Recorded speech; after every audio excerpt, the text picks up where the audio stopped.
আজকে ইসলামী ব্যাংকের এক অফিসার এসেছিল দেখা করার জন্য একটু আগে। ওনার কাছে একজন বলছে আজকে তো মাহফিল আছে এখানে, আমির হামজার যাবেন না? উনি কোন দল করে আমি জানি না, উনি ঘোষণা দিয়েছে যে যাব কি করে, ওখানে তো তাফসির হবে না, হবে রাজনীতি। আপনি কথা বলতে পারলেন? আমি কোরআনে মানুষ উল্টাপাল্টা ধারণা করবে আমার কথা শোনার পরে, জন্য আমি আয়াত, পারা, পৃষ্ঠা, লাইন, রুকু, সূরার নাম, তাফসিরের নাম সব বলে দেই, যে আপনি বাড়িতে মিলিয়ে দেখেন আমার কথা কোরআন হাদিসের বাইরে যায় কিনা। এরপরেও যে লোকটাই কথা বলেছে যে ওখানে ওয়াজ হবে না, তাফসির হবে না, রাজনীতি হবে, রাজনীতি কি ওয়াজের বাইরে? রাজনৈতিক জীবনে যারা ভুল করছেন, কোরআন আর হাদিস বাদ দিয়ে যারা রাজনীতি করে জাহান্নামে যাচ্ছেন, আপনাকে তো আমার বাঁচানো লাগবে। আপনি আরো বন্ধু মনে করে আসবেন তাড়াতাড়ি না, উল্টাপাল্টা ফতোয়া দিয়ে নিজেও আসেন না, মানুষের মনোসন্দেহ তৈরি করেন। শুধু বাংলাদেশের না, গোটা পৃথিবীর ইসলামী আন্দোলনের অভিভাবক তিনি এখন ডাক্তার শফিকুর রহমান। দূর থেকে উল্টাপাল্টা ধারণা করতে পারেন যে কি এমন উনি জেনারেল শিক্ষিত একটা ডাক্তার। আরে ভাই, তার ইখলাস জানেন, তার তাকওয়া জানেন, তার ইবাদতের খবর জানেন। আমি ছিলাম তার সাথে 4টা দিন। আমার তো মাঝে মাঝে মনে হয় পৃথিবীতে কেউ যদি জিন্দা ওলি দেখতে চায়, ওই আস্তালায়, গাছতলায়, বসতলায় যারা বসে আছে বটতলায়, ওরা আল্লাহর ওলি না। আল্লাহর ওলি দেখতে চাইলে আপনি ওই লোকটার দিকে তাকিয়ে থাকবেন, ওটা জিন্দা ওলি। আমি অনেক পীর সাহেবের মুরিদ, অনেক ইসলামী আন্দোলনের ভাইদেরকেও দেখেছি কোরআনে কারিমের কাছে যে ওরা দুর্বল। শুদ্ধ করে কোরআন পড়া বোঝার যে সিস্টেমগুলো চালু আছে, এটা 100 ভাগ এখন আমাদের ফলো করা লাগবে। আমি যতটুকু দেখতেছি প্র্যাকটিক্যাল লাইফে, যে রিপোর্টগুলো পূরণ করা হয় প্রতিদিন 3 আয়াত, 5 আয়াত, 10 আয়াত, আপনি যা পড়বেন শুদ্ধ করে পড়বেন, বুঝবেন এবং এটা লিখে রাখবেন। এই সিস্টেম যদি কেউ 4 মাস, 6 মাস, 1 বছর পালন করতে পারে, আস্তে আস্তে তার শুদ্ধ হয়ে যাবে। আর এটা হওয়ার জন্য দেশে একটা বিশ্ববিদ্যালয় আছে, তার নাম জামাতে ইসলামী। আমি অন্য কোন জায়গায় এসে সিলেবাসটা পাইনি। আপনি যা যা করেছেন সবগুলো পয়েন্ট আকারে ওখানে লেখা লাগে। আপনার জীবন এমনি পরিশুদ্ধ হয়ে যাবে।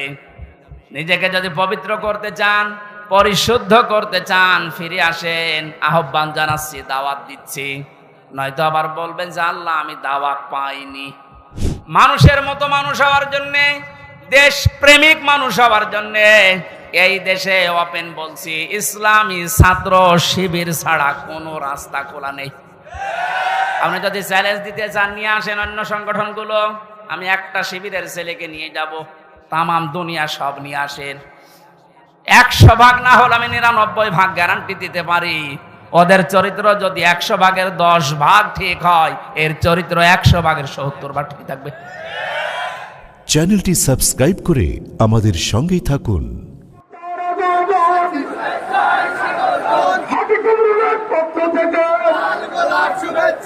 আমি হামজার আগমন হাবি কবরের পক্ষ থেকে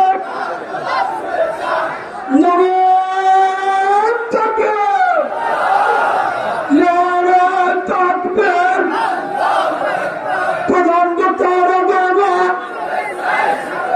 হাবি কবরের পক্ষ থেকে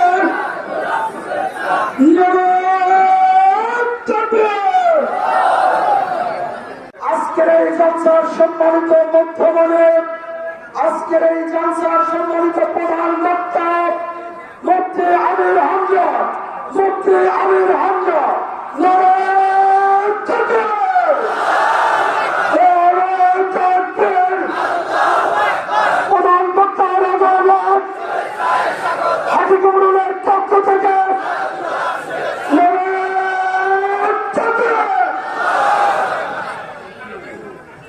أعوذ بالله من الشيطان الرجيم. بسم الله الرحمن الرحيم. وكذلك أوحينا إليك قرآنا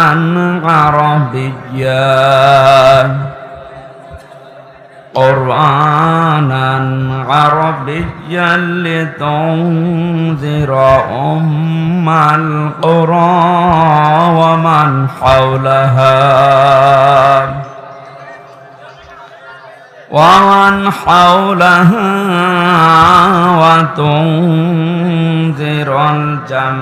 وتنذر يوم الجمع لا ريب فيه فريق في الجنة وفريق في السعير صدقت يا ربنا اللهم صل على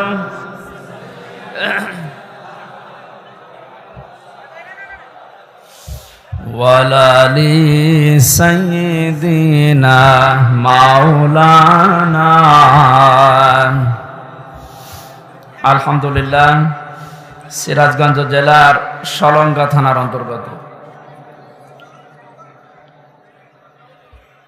সিরাজগঞ্জ রোড বাসী কর্তৃক আয়োজিত বৈষম্য বিরোধী ছাত্র আন্দোলনের শহীদদের আত্মার মাগফিরাত কামনা এবং আহতদের সুস্থতা কামনায় তাফসীরুল কোরআন মাহফিলের স্বনামধন্য সভাপতি জনাব আব্দুল বাকি আল হাদি, প্রধান অতিথি শাইখুল মাশায়েখ, আমাদের অভিভাবক, আমাদের আরাফাতের ভাই আলহাজ অধ্যক্ষ মাওলানা শাহিনুর আলম, চেয়ারম্যান দারুল ইসলাম ট্রাস্ট সিরাজগঞ্জ, জেলা আমির বাংলাদেশ জামাতে ইসলামী সিরাজগঞ্জ জেলা শাখা, এতক্ষণ যারা আলোচনা রাখলেন ইসলামিক চিন্তাবিদ মুফাসসিরে কোরআন, আপনাদের জেলার কৃতি সন্তান জনাব মাওলানা রাকিবুল ইসলাম সিরাজি, আলোচনা রেখেছেন মাওলানা হোসাইন আহমেদ মাহফুজ সহ নামনা জানা অন্যান্য ওলামা ইকরাম, মঞ্চে বসা ওলামা ইকরাম, সামনে বসা মুসলমান ভাইরা, পর্দার আড়ালের সম্মানিতা মা এবং বোনেরা,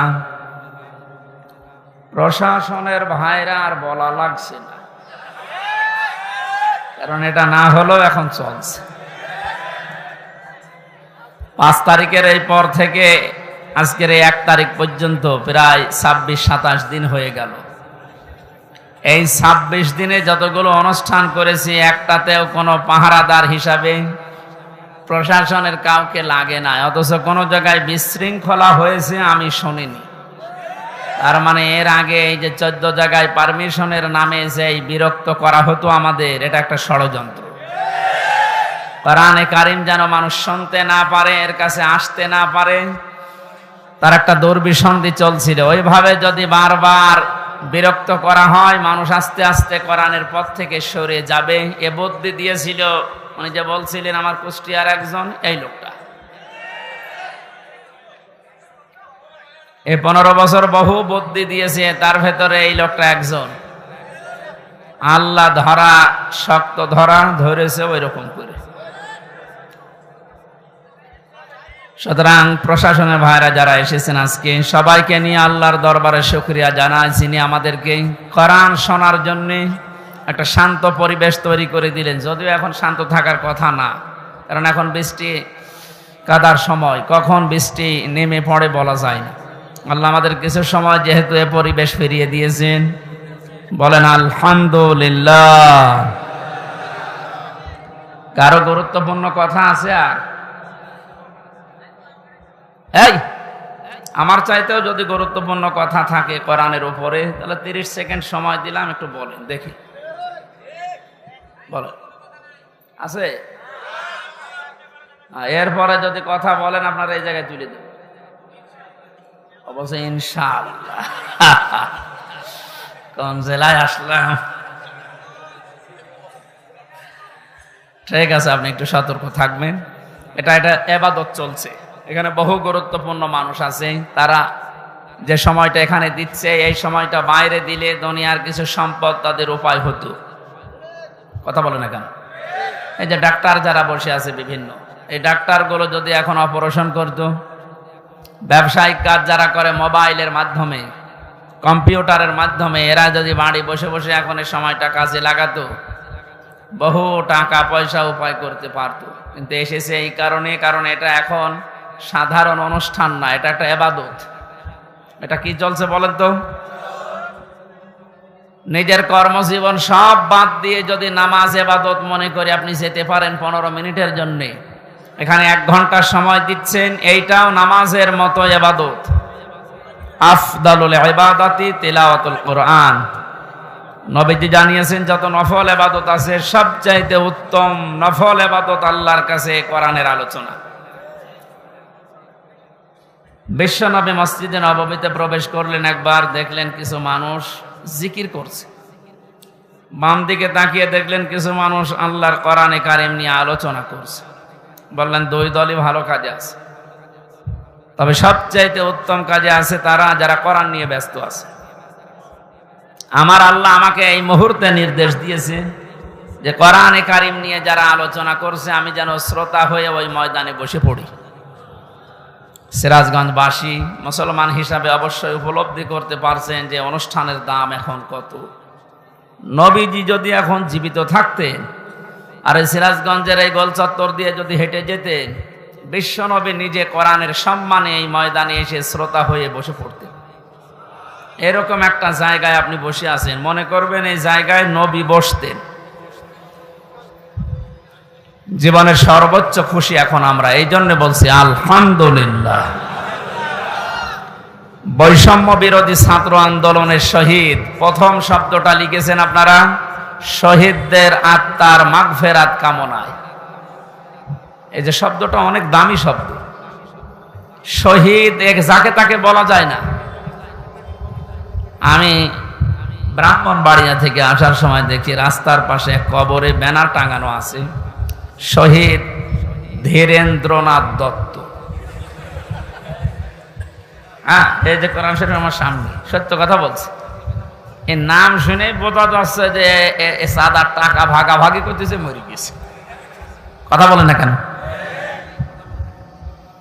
আমরা শহীদ আরো কিছু মানুষের নামের আগে পরে দেখতে পাই। আল্লামা শহীদ দেলাওয়ার হোসাইন সাইদি রহমতুল্লাহ আলাইহি, এটা শহীদ না? উনি সারা জীবন এই কামনা করতেন, আল্লাহুম্মা ইন্নী আসআলুকা শাহাদাতান ফি সাবিলিক। হে আল্লাহ, তুমি আমাকে যদি মরণ দাও, তোমার কাছে আমি চাই তুমি আমাকে শাহাদতের মরণ দিও। জেলখানার ভেতরে উনি কিন্তু ধুকে ধুকে মরে যেতে পারতেন, তারপরও শাহাদত পেতেন। কিন্তু এমন জায়গায় আল্লাহ নিয়ে তাকে জালেমদের হাতে মৃত্যু দিয়েছে, কেউ যেন দুনিয়ায় সন্দেহ করতে না পারে যে উনি এমনি মারা গেছে। উনি যে শহীদ এটা এখন বাস্তব প্রমাণিত। এর কয়েকটা প্রমাণের ভেতরে 1 নম্বরে উনি হাসপাতালে ঢোকার আগে যে হাসিটা দিয়েছিল, এটা কোনো রোগী মানুষের হাসি না। ওনাকে রোগী বানিয়ে মেরে ফেলা হবে এই কারণে ওখানে নিয়ে গেছে। সুতরাং শহীদ এই ব্যাপারে কথা বলতে হলে খুব হিসাব নিকাশ করে বলবেন। কোরআনে কারিমে আল্লাহ জানিয়েছেন, মুখ দিয়ে যেহেতু মানুষ কথা বলে এই জন্য মুখের উপরে নোটিশ দিয়েছেন, এই মুখ দিয়ে কথা বলবি না। ওয়ালা তাকুলু লিমান ইউকতালু ফি সাবিলিল্লাহি আমওয়াত বাল আহইয়াউ ওয়ালাকিন লা তাশউরুন। সূরা বাকারার 154 নম্বর আয়াতে আছে, তাফসীরে ফি জিলালিল কোরআনে ব্যাখ্যা আছে, আমি শুধু সামারাইজ করে একটু অল্প বলছি। আল্লাহ পাক বলেন, মুখ দিয়ে কথা কখনোই বলবি না। শুধু 1 জন 2 জন না, তাকুলু বহু বচন। কেউ এ কথা জীবনেও বলবি না যে যারা শহীদ হয়েছে, যারা মারা গেছে। যদিও কয়েকদিন আগে কয়েকটা ভিডিও দেখছিলাম, আহলে হাদিস, আহলে কোরআন বিভিন্ন নাম নিয়ে তারা এ কথা বলতে চাচ্ছিল বা বলিয়েছিল যে শহীদ আবু সাইদ নিজে বুক পেতে আত্মহত্যা করেছে, শহীদ হয়নি। আমি গতকালকে আবু সাইদের কবর দেখে আসলাম। কত বর্ষ দিন, সিরাজগঞ্জবাসী, শুধু আপনাদেরকে না, রেকর্ড হচ্ছে এটা, তামাম দুনিয়ার মানুষকে বলছি, শহীদদের ব্যাপারে কথা বলতে হলে হিসাব করে বলবেন, কারণ আল্লাহ নিজে এটা মুখের উপরে নোটিশ জারি করে দিয়েছেন, এ কথা বলা যাবে না। বাল আহইয়া, আল্লাহ বলেন ওরা জীবিত, ওরা কি ওয়ালাকিল্লা তাশউরুন, কিন্তু তোমরা টের পাও না। শহীদ আবু সাঈদের এই আত্মদান, জীবন দানের মাধ্যমে যত মানুষ উদ্বুদ্ধ হয়েছে, যার কারণে আজ এখানে বসে আমরা কথা বলতে পারছি। আপনি কি মনে করেন এই ময়দানটা এত সহজ না? আজকের এই অনুষ্ঠানের জন্য কারো পারমিশন লাগে নাই, অথচ 5 তারিখের আগে অনুষ্ঠান করতে 14 জায়গায় বলা লাগতো। যাদের সাথে ঘৃণায় কথা বলা যায় না, মানুষ মনে করা যায় না, এই মানুষের কাছেও বলা লাগতো ভাই একটু লিখে দেন। কথা বলেন না কেন? আমি কেন বললাম যে ঘৃণা লাগতো ওদের সাথে কথা বলতে? আমি এমনি বলি নাই, কোরআনে কারীম জানিয়েছে, ইন্নাল্লাযীনা কাফারু মিন আহলিল কিতাবি ওয়াল মুশরিকিনা ফি নারি জাহান্নামা খালিদিনা ফিহা উলাইকা হুম শাররুল বারিয়া। ইয়াদের ভেতরে আল্লাহ যে কথা জানিয়েছেন, নিশ্চয় যারা কিতাব পেয়েছে, আমরা যারা মুসলমান কিতাব পেয়েছি না পাইনি? আমাদের কিতাবের নাম বলেন। ইহুদিরা দাবি করে ওরাও কিতাব পেয়েছে তাওরাত, খ্রিস্টানরা দাবি করে ওরাও কিতাব পেয়েছে ইনজিল। 104 খানা সহিফা কিতাব মিলিয়ে আল্লাহ পৃথিবীতে দিলেন। এই জন্য যারা কিতাব পেয়েছে, কিতাব পাওয়ার পরে যে মানুষগুলো কুফরি করে, তার মানে কিতাবের কথা জানার পরও গোপন করে রাখে। মুশরিক যারা পৃথিবীতে, এই মানুষগুলো জাহান্নামে থাকবে চিরকাল। যত সৃষ্টি আল্লাহ বানিয়েছেন, সব চাইতে বড় খারাপ সৃষ্টি আল্লাহ তাদের নাম উল্লেখ করেছেন। আমরা তো তাই দেখেছি, কোরআন আমরাও পেয়েছি। আমাদের মতো নামধারী মুসলমান যাদের কাছে অনুমতি নেওয়া লাগতো, এরাও পেয়েছে। কথা বললেন না কেন? আজকে ইসলামী ব্যাংকের এক অফিসার এসেছিল দেখা করার জন্য একটু আগে। ওনার কাছে একজন বলছে আজকে তো মাহফিল আছে এখানে আমির হামজার, যাবেন না?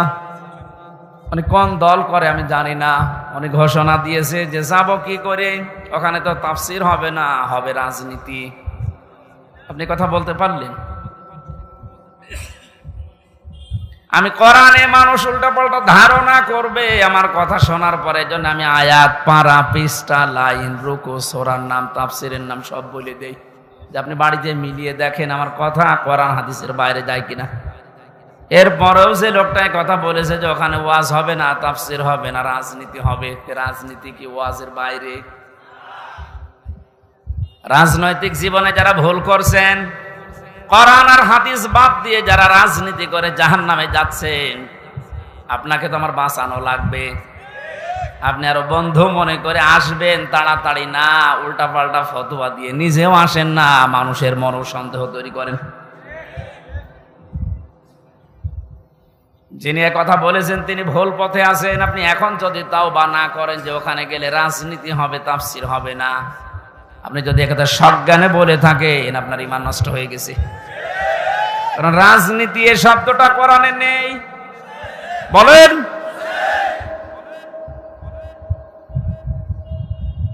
শুধু তাসবিহ আদায় করার জন্য, শুধুমাত্র নামাজ পড়ার জন্য, জিকির করার জন্য যদি আল্লাহ আমাদেরকে বানাতেন, তাহলে পুরা কোরআন শরীফে প্রায় 9 জায়গায় কথাটা আছে, সাব্বাহা লিল্লাহি মা ফিস সামাওয়াতি ওয়া মা ফিল আরদ। আসমান আর জমিনে যা আছে সব সৃষ্টিগুলো আমি আল্লাহর তাসবিহ আদায় করছে। তো মানুষকে সৃষ্টি করার পরে তারাও তাসবিহ আদায় করছে, কথা আল্লাহ কোরআনে দেয়নি। মানুষকে আল্লাহ কেন দিয়েছেন এই পৃথিবীতে? ইন্নী জাইলুন ফিল আরদি খলিফা, অবশ্যই জমিনে আমি প্রতিনিধি পাঠাবো, খলিফা। কি পাঠাবো বলেন বলেন? তো কেন সৃষ্টি জগতের নাম বললেন? যে জমিন আসমানে যা আছে সবাই আল্লাহর তাসবিহ পড়ছে, আর মানুষ বানানোর আগেই তিনি বললেন আমি জমিনে পাঠিয়েছি খলিফা। এই আয়াত দুইটা সামনে রাখলে বোঝা যায় মানুষকে জিকির করার জন্য, তাসবিহ পড়ার জন্য আল্লাহ বানায়নি, আল্লাহ বানিয়েছে প্রতিনিধি হিসাবে। আপনি প্রতিনিধি হিসাবে যদি এসে থাকেন, আপনার যদি ওই যোগ্যতা না থাকে, তাহলে প্রতিনিধি আপনাকে অবশ্যই নির্বাচিত করা লাগবে। কথা বলেন না কেন? এই যে প্রতিনিধি নির্বাচিত করা লাগে, আল্লাহ যেটা করে দেখিয়েছেন, এদিকে তাকান। এই নির্বাচিত, নির্বাচন, এই শব্দগুলো কোরআনে কারিম থেকে নেওয়া। আল্লাহ পাক বলেন হুয়াজতাবাকুম ওয়া মা জাআলা আলাইকুম ফিদ্দীনি মিন হারাজ। তিনি আল্লাহ যিনি তোমাদেরকে নির্বাচিত করেছেন। কি করেছেন? নির্বাচিত কখন করা হয়? যখন নির্বাচন হয়। 15 বছর তো নির্বাচনই হয়নি, তো নির্বাচিত কিভাবে হইল? তার মানে যারা ছিল সব অনির্বাচিত। নির্বাচিত যেন করা যায় সেজন্যই তো ফিল্ড লাগবে। সমান সমান ফিল্ড না হলে আপনি নির্বাচিত করবেন কি করে? আমিরে জামাত ডাক্তার শফিকুর রহমান এইটাই তো জানাতে যাচ্ছে জাতির কাছে, যে যারা দায়িত্বে আছে তাদেরকে একটু সময় দেন, তারা এই ফিল্ডটা তৈরি করে দিক। এটা ছিল না বলেই তো আপনি আন্দাজে অনির্বাচিত, নির্বাচিত বলে আপনি ঘোষণা দিতেন।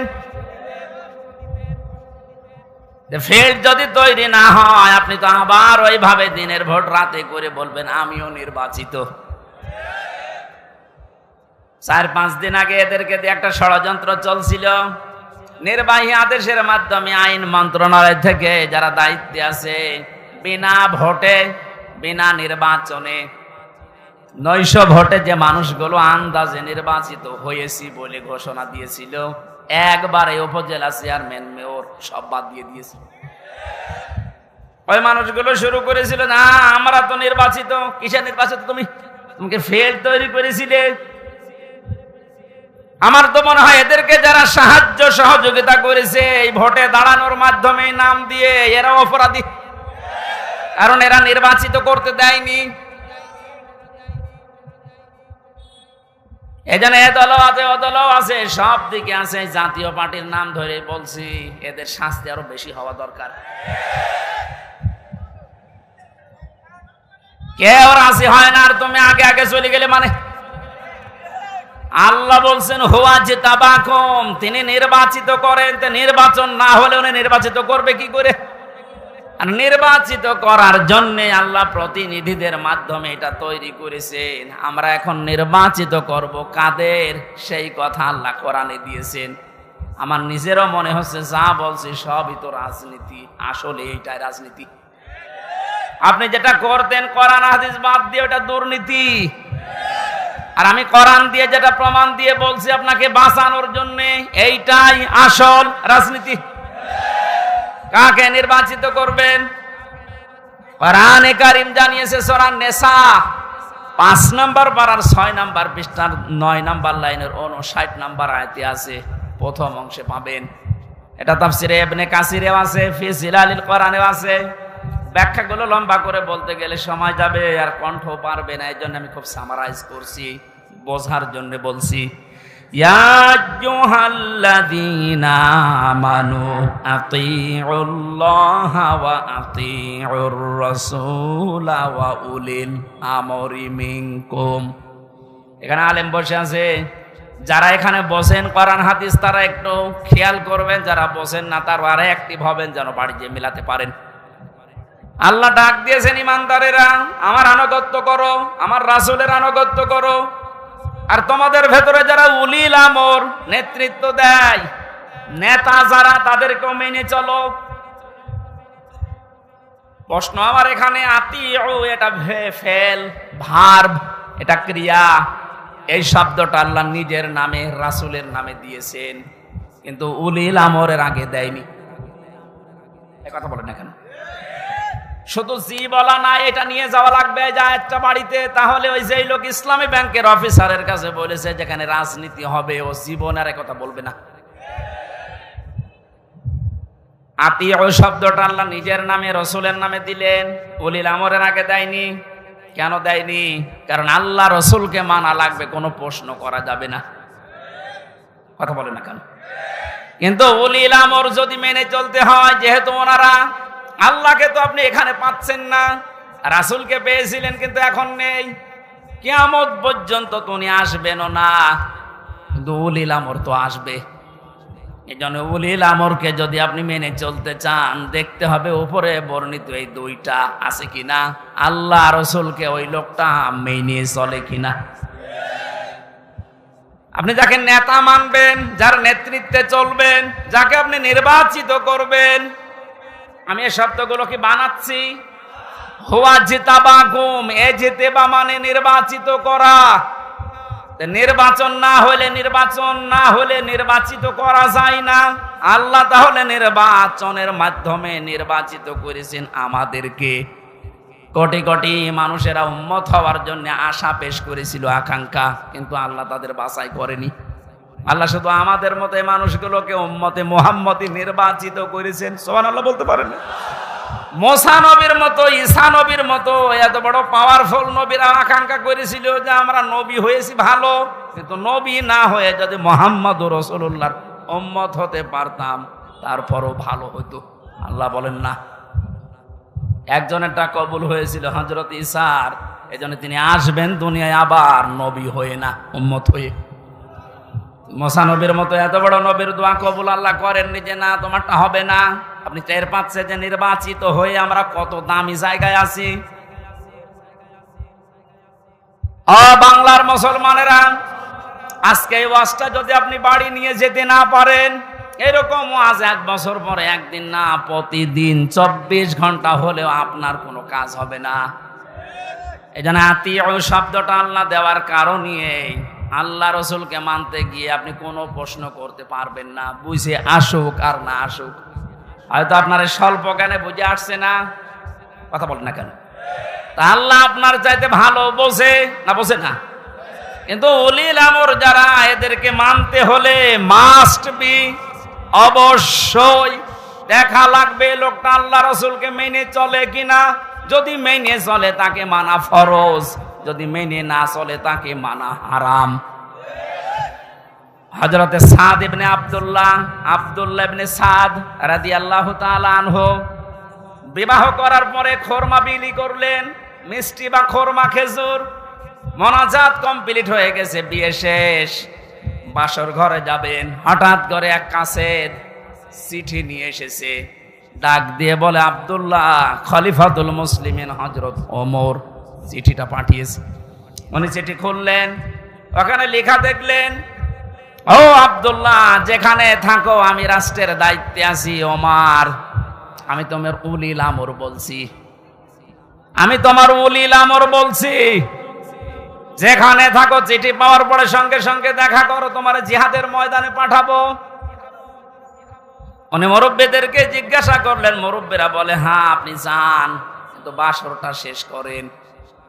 হযরত আব্দুল্লাহ ওই মজলিসে উঠে দাঁড়িয়ে কোরআনের কয়েকটা আয়াত পড়ে তাদেরকে জানিয়েছিলেন, ইয়া আইয়ুহাল্লাযীনা আমানু মা লাকুম ইযা ক্বিলা লাকুম ইনফিরু ফি সাবিলিল্লাহি সাকালতুম ইলাল আরদ আরাদিতুম বিল হায়াতিদ দুনিয়া মিনাল আখিরাহ ফামা মাতাউল হায়াতিদ দুনিয়া ফিল আখিরাতি ইল্লা কলিল। সূরা তাওবার ভেতরে আছে, আমি শব্দটা বোঝানোর জন্য আয়াতটা পড়লাম, খুব ভালো করে মিলান। তিনি মুরব্বীদেরকে বললেন, হে আমার মুরব্বীরা, আমার মাথার তাজ, আপনারা সম্মান করি আপনাদের। আল্লাহ কি ডাক দিলেন আমাকে, ঈমানদারেরা, যখন তোমাদেরকে আল্লাহর রাস্তায় বের হওয়ার জন্য বলা হয় তখন তোমরা মাটি কামড়িয়ে পড়ে আছো। তোমরা কি দুনিয়ার জীবন পেয়ে সন্তুষ্ট হয়ে গেলে? অথচ আখিরাতের তুলনায় দুনিয়ার জীবন একেবারেই সামান্য। তার মানে এই ময়দানে আমাকে এখন পাঠাতে যিনি চাচ্ছেন উনি সাধারণ মানুষ না, উনি হচ্ছে উলিল আমর। কেন? হযরত ওমর যেহেতু আল্লাহ রাসূলকে মেনে চলে, এজন্য ওমরকে মানা এই মুহূর্তে ফরজ। কথা বুঝলেন? আজ আমাদের বাস্তবতা যদি আমরা এভাবে মিলাতে পারতাম যে আল্লাহ রাসূলকে যে মেনে চলে আমরা তাকে নির্বাচিত করব, আল্লাহ রাসূলকে যে মেনে চলে না ও আমার বাবা হলে ওকে আমি নির্বাচিত করব না, কারণ এটা দুনিয়ার বিষয় না, এটা সম্পর্ক আখিরাতের সাথে। নয়তো আমি ধরা খাবো। আপনি যে ধরা খাবেন তার প্রমাণ কি? সূরা বানী ইসরাইল 15 নম্বর পারা 8 নম্বর পৃষ্ঠা 3 নম্বর লাইনের 72 নম্বর আয়াতের প্রথম অংশে আছে, বাড়িতে মিলাবেন যদি বিশ্বাস না হয়। আবার ওই লোকের মতো আবার বললেন না যে না আজকে রাজনীতি হচ্ছে।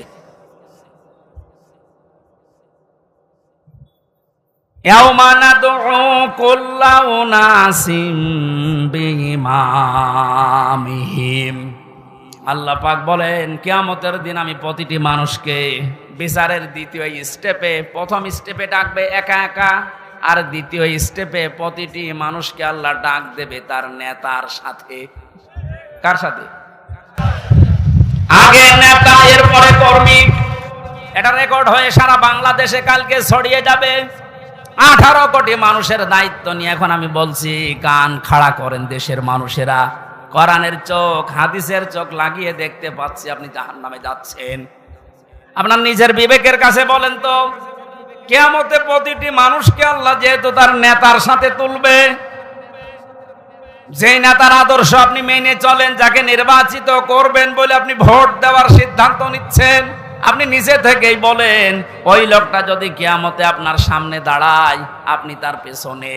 আল্লাহ তো আগে ওকে দেখবে, এরপর আপনাকে।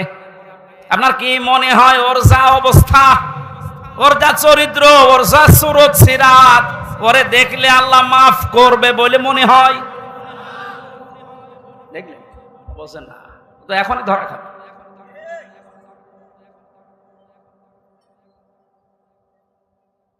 আপনি নিজে এখনই বললেন যে আমি যার পেছনে আছি, অন্তত যাকে নির্বাচিত করতে চাই বলে সিদ্ধান্ত নিচ্ছি, ভোট দেব বলে আমি মনে মনে করছি, এই লোকটার সাথে কিয়ামতে আল্লাহ ডাকলে আমারে মাফ করবে না, নিজে বলল। তাহলে ও ধরা খেয়েছে। কেডা বললো গো? হাত তোলেন তো। আপনি আপনি যেন ধরা না খান, এই জন্যই তো আয়োজন। রাজনীতি মনে করে আপনি আসলেনই না, আপনি তো ধরা আরো বেশি খাবেন। পাগলকে যদি বলা হয় নৌকা নাড়াবি না, ও বলে আমার মনে ছিল না।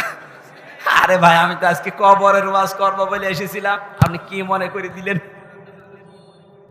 মনে যখন করে দিয়েছেন আপনাকেও বাঁচাতে হবে, আমারও বাঁচতে হবে। এই জন্য উলিল আমর মানার ক্ষেত্রে খুব সতর্ক। এটা দুনিয়ার বিষয় না, এটা রাজনীতি মনে করবেন না, এটা আপনার আখিরাত জড়িত। আল্লাহ তুমি আমাকে যেভাবে বুঝিয়েছো কোরআনে কারীম, সবাইকে ওই সহজ ভাবে বোঝার তৌফিক দাও। তাহলে নির্বাচিত এই শব্দটা কোরআনে আছে না নেই? তিনি নির্বাচিত করেন তোমাদেরকে তার দ্বীনের জন্য, এবং দ্বীনের উপরে চলতে গিয়ে যত বাধা আছে সব বাধাগুলো আল্লাহ নিজের থেকে দূর করে দেন। এই হুয়ার ফাইল আল্লাহ নিজে। জেলা আমির সাহেব যেটা ইঙ্গিত দিয়েছিলেন যে অনেকের ইমানে 15 বছরে প্রায় নড়বড়ে হয়ে গিয়েছিল, এটা সেলখানার অন্ধ প্রকোষ্ঠে থাকলে আরো বেশি হয়ে যায় অনেকের। আমারও প্রায় কি হচ্ছে, এত কিছু হয়ে গেল, কিছুই করেন আল্লাহ। আল্লাহ বলেন দ্বীনের উপরে যদি সত্যই টিকে থাকতে পারো, যত বাধা বিপত্তি ঝড় ঝাপটা আসবে আল্লাহ নিজে ওইটা দূর করে দেবে। এটা যে আল্লাহ নিজে দূর করে দিয়েছে, আমরা অনেকে মনে করছি ছাত্রদের কারণে, না, আল্লাহ নিজে দায়িত্ব নিয়ে এ পাথর সরিয়েছে। ছাড়া এ পাথর সরানোর জন্য শুধু ছাত্ররা না, আল্লাহ যদি নিজে দয়া না করতো কখনো এ জালেম পালাইতো না। ওর মনের ভেতরে আল্লাহ এত ভয় তৈরি করে দিয়েছে, দলীয় লোকগুলোকে বলিয়ে যাবে সে সময়ও পায়নি। মাঝখান থেকে এই পাগলরা এখন বিপদে আছে। আমার মনে হচ্ছে পাগলগুলো বেশি অত্যাচার করেছিল এই যে হারুন আঙ্কেল।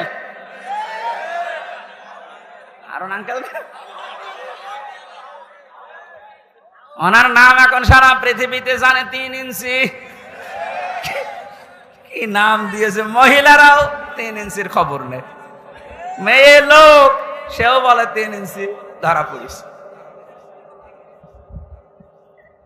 5 তারিখের পর থেকে আজকের এই 31 তারিখ পার হয়ে আজকের 1 তারিখ পর্যন্ত বারবার ঘোষণা দেখেছে আমাদের অভিভাবক যিনি, শুধু বাংলাদেশের না গোটা পৃথিবীর ইসলামী আন্দোলনের অভিভাবক তিনি এখন ডাক্তার শফিকুর রহমান।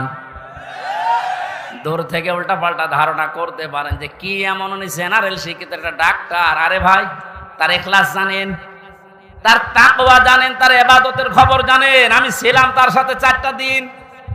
আমার তো মাঝে মাঝেই মনে হয় পৃথিবীতে কেউ যদি জিন্দা ওলি দেখতে চায়, ওই আস্তালায়, গাছতলায়, বসতলায় যারা বসে আছে বটতলায়, ওরা আল্লাহর ওলি না। আল্লাহর ওলি দেখতে চাইলে আপনি ওই লোকটার দিকে তাকিয়ে থাকবেন, ওটা জিন্দা ওলি।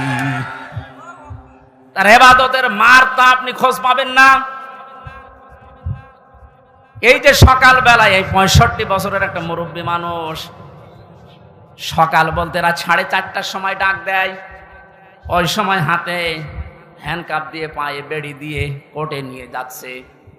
তবে 1-2 কিলোমিটার না, এই কাশিমপুর থেকে একেবারে কোর্ট পর্যন্ত যাওয়া আসা করতে প্রায় 7-8 ঘন্টার সময় লেগে যায়। এত কষ্ট স্বীকার করে রাত 8টা, 9টা, 10টার সময় ওনারে নিয়ে আসতো। ওনার যেন দেরি হয়, যেন ওনার কষ্ট হয়। ঘরে আসার পরে দেখতাম, বলতাম, মুরব্বী খাবার খাবেন না, ঘুমিয়ে পড়েন। আমারে বলছে, হামজা ঘুমাও। যত পাশেই ছিলাম মাঝে মাঝে জিজ্ঞাসা করতাম যে এত কষ্ট করে আসলেন, ঘুমাবেন না? আমারে বলছে ঘুমাও, আমি এখন কিছু সময় আল্লাহর জিকির করব, দরুদ শরীফ পড়ব। 2-2.5 ঘন্টা ঘুমিয়ে যে মানুষটা রাত 9:30, 10টার সময় কোর্ট থেকে এসে 2 ঘন্টা 2.5 ঘন্টা পর্যন্ত ঘুমিয়ে এরপরে তাহাজ্জুদের নামাজে, হাফেজ কিনা আমি জানি না, যতটুকুই পড়তো এরপরে সেজদায় পড়ে যেত। 40-45 মিনিট, 1 ঘন্টা দেখি সেজদায় পড়ে আছে। ভোর পর্যন্ত যার সাদা দাড়িগুলো, সাদা চুল সব সাদা হয়ে গেছে, টপ টপ করে পানি পড়তো, শুধু হাত তুলে সেজদার পরে বসে আছে। আমার তো সেজদা লাগে 1.5 মিনিট, 2 মিনিট, আর ওনার সেজদা লাগতো 45 মিনিট, 1 ঘন্টা। 1.5 ঘন্টা কেটে যেত এক সেজদায়। আমার 12 রাকার তাহাজ্জুদ মিলে মাত্র 1.5 ঘন্টা ওনার এক সেজদায় চলে যেত। বাকি তাকওয়ার খবর তো বাস্তবে আপনি টের পাননি। প্রতি সোমবার, বৃহস্পতিবার রোজা রাখার নিয়ম। কয়জন মহারথী আছে এখানে আমল করে? সারাটা জীবনে আমল করতে করতে আসতেছে, খালি ধারণা করে দূর থেকে, হ্যাঁ কি জানে এত ডাক্তার মানুষ। তার যে এলেমের বহর, একটা জেনারেল মানুষ হয়ে কোরআনে কারিম এরকম গভীর গভীর কথা বলা আমি বিশ্ববিদ্যালয়েও পাইনি। আরে ভাই, আমি তো ভার্সিটিতে শেষ করে আসলাম, আমাদের বহর তো আমি দেখেছি। ডাক্তার মানুষের কাছে থেকে কোরআনে কারিমের শব্দের এত গভীরে যেতে পারতেন আমি দেখেছি বাস্তবে, যে জীবনে ওই রকম কথা আমি কোনোদিন শুনি নাই। অনার্স মাস্টার্স করেছিলাম, তো এক একটা শব্দ যখন বলতেন, এমন এমন শব্দের অর্থ নিয়ে আসতেন যে কোনোদিন কল্পনাও আসে না যে শব্দের ভেতরে থাকতে পারে। দিনের ওপরে চলতে গিয়ে কোন বাধা আল্লাহ নিজের থেকে দূর করে দেয়, রাখেন না। এটা আমি আগে জানতাম না, ওই সময় জেনেছি। আল্লাহ পাক বলেন, তোমাদেরকে যেহেতু আল্লাহ নির্বাচিত করেছে লক্ষ লক্ষ কোটি কোটি উম্মত থেকে, সুতরাং তোমাদের দাম কম না, অনেক বেশি। তোমাদের পরে ঝড় ঝাপটা, বিপদ আপদ আসবে, আল্লাহ জানে। কিন্তু আসলে আল্লাহ থাকতে দেবে না, স্থায়ী হতে দেবে না। আল্লাহ নিজে দায়িত্ব নিয়ে ওই ঝড় ঝাপটা, বিপদ আপদ তার নিজের দায়িত্বে দূর করে দেবে। আল্লাহ এইটাই করে দিয়েছে। এই কথা বলে না কেন? নাই তাই 15 বছরে কত মহারথী তো চেষ্টা করলো, সব চেষ্টায় প্রায় বিফল হয়ে গেছে। ছাত্র আন্দোলনের নামে যারা নেমেছিল, এ মানুষগুলোর সাথে মাস্ট বি আল্লাহ আবাবিল পাঠিয়েছিল। জালেমদের মনের ভেতরে আল্লাহ ভয় তৈরি করে দেন। এ দায়িত্ব কার? আরো জোরে। এটা তৈরি করেন কাদের কারণে? যে মানুষগুলোর ভেতরে ইখলাস আছে যত বেশি, তাকে দেখলে জালেমরা ভয় পায় তত বেশি। আমরা 15 বছর অনেক জালেমকে ভয় পেয়েছি তার অত্যাচারের কারণে, আর আমিরে জামাতকে এখনো জালেমরা ভয় পায় তার তাকওয়ার কারণে। বাংলার মুসলমানেরা, আমি যেটা বোঝানোর জন্য পর্যন্ত এসেছিলাম, শহীদ যারা হয় এদের নিয়ে যারা উল্টাপাল্টা ধারণা করেন, কোনদিন এই মুখ দিয়ে কথা বলবেন না যে ওনারা মরে গেছে, এমনি না, ওনারা জীবিত, কিয়ামত পর্যন্ত শুধু জীবিত এইটাই থাকবে, কিন্তু আমরা টের পাই না। এর পরের কথা আল্লাহ দিয়েছেন, মানুষ যেহেতু ধারণা করতে পারে, মুখে হয়তো বলে না, কিন্তু ধারণা করতে পারে যে মরে গেছে। আল্লাহ ধারণার উপর নোটিশ দিয়েছেন, ওয়ালা তাহসাবান্নাল্লাযীনা কুতিলু ফি সাবিলিল্লাহি আমওয়াতা বাল আহইয়াউন ইনদা রাব্বিহিম ইরযাকুন। সূরা আলে ইমরান 4 নম্বর পারা 11 নম্বর পৃষ্ঠা 9 নম্বর লাইনের 169 নম্বর আয়াত। এটা তাফসীরে কাবীরে পাবেন। আল্লামা ফখরুদ্দিন রাজি রহমাতুল্লাহ আলাইহি ব্যাখ্যা করতে গিয়ে লিখেছেন, ওই পৃথিবীর মানুষেরা মুখ দিয়ে তো বলবেই না, অন্তরে যেন এ ধারণাও কোনোদিন না আসে যে শহীদরা মরে গেছে। এটা ধারণাও করা যাবে না। বালাহিয়াউন, বরং তারা জীবিত, বরং তারা কি? আরো জোরে। ইনদা রাব্বিহিম ইরযাকুন, তারা তাদের রবের কাছে খাবার খাচ্ছে। শহীদ আবু সাইদের বাড়িতে গিয়েছিলাম, যে গরিব মানুষ, 6টা ছেলে ওনার, এটাই ছোট। ওনার বাবা মারে বলছিল, যে অবস্থায় ওদের বাড়ি ঘর দেখলাম, আমার মনে হয় 3 বেলা পেট পুরে খাবার খাওয়ার মতো পরিবার না। আল্লাহ তার জীবনটা এত বেশি পছন্দ করেছিলেন, সাধারণভাবে মরণ দেয়নি, এত সাহস তার বুকের ভেতরে দিয়েছিলেন, জালেমদের সামনে জীবনটা দিয়ে শাহাদত বরণ করে কিয়ামত পর্যন্ত জান্নাতি খাবার খাবে। কোনো সন্দেহ নেই এতে, কিয়ামত পর্যন্ত আল্লাহ খাওয়াবে। কারণ যেহেতু মরে না, জীবিত থাকে, আর জীবিত থাকলে খাওয়া লাগে, খাওয়া লাগে না? আর খেলে রক্ত গোশত তৈরি হয়, খাবার খেলে মানুষের রক্ত গোশত তৈরি হয়। ওই দিন আমার মাহফিল, দিন রাতের বেলা গিয়েছিলাম ওখানে, রাত 9:30টার পরে অনুষ্ঠান ছিল আমার গাইবান্ধার গোবিন্দগঞ্জে। ওখানে এসে উঠলাম, জেলা আমির সাহেব এসে আমার বলছে, আমির হামজা, 1 মাস আগে এখানে সাব্বির নামে একামতে দিনের একজন, ওকে মেরে ফেলা হয়েছিল। 1 মাস পরে ওর কবর খুঁড়ে কবর ভেঙে গেছে বৃষ্টিতে, দেখলাম ওর কবরের ভেতর থেকে তাজা রক্ত পাওয়া যাচ্ছে। সিরাজগঞ্জবাসী, আল্লাহর কসম করে বলছি, কোরআনের আয়াত আমি 100% বিশ্বাস করি। শাহাদত বরণ করলে সত্যি এরা কিন্তু মরে না, এরা জীবিত। আর জেগে থাকলে যেহেতু খাওয়া লাগে, আর খেলে মানুষের রক্ত গোশত চর্বি চামড়া তৈরি হয়। 1 মাস পরে এই জন্য কবর ভেঙে যাওয়ার পরে দেখা যাচ্ছে ওর রক্ত টাটকা রক্ত। তার মানে আল্লাহ 1 মাস তাকে না খাওয়িয়ে রাখে নাই। না খাওয়িয়ে রাখলে তো পাওয়া যেত না। কথা বলেন না কেন? একটা বাস্তব, আর একটা প্রমাণ দিচ্ছি, হাদিস। হযরতে হামজা রাদিয়াল্লাহু তাআলা আনহু, তার একটা ছোট্ট মেয়ে ছিল। সে শহীদ হওয়ার পরে নবীজির কাছে এসে বলেছিল, ভাই, আমার বাবা যে শহীদ হয়েছে, আপনার মুখে আমি শুনেছি, কোরআনে আছে যে শহীদরা মরে না, জীবিত, ওরা নাকি জান্নাতে ঘুরে বেড়ায়। আমার বাবা যে শহীদ হয়েছে জীবিত, আমি এটা দেখতে চাই। নবীজি বললেন, বোন আমার, কি করে দেখাবো এখানে তোমাকে? হঠাৎ করে ছোট মেয়েটা আকাশের দিকে তাকিয়ে বলছে, আব্বু আমি এখানে। নবীজি বলছেন, বোন কাকে ডাক দাও? বলছে, আব্বু ওই যে পাখা লাগিয়ে কার সাথে যেন উড়তেছে। বিশ্ব নবী বলেন, বোন আমার, ওটা দুনিয়া না, ওটা জান্নাতের ভেতরে তোমার বাবা জান্নাতের পাখি হয়ে উঠতেছে।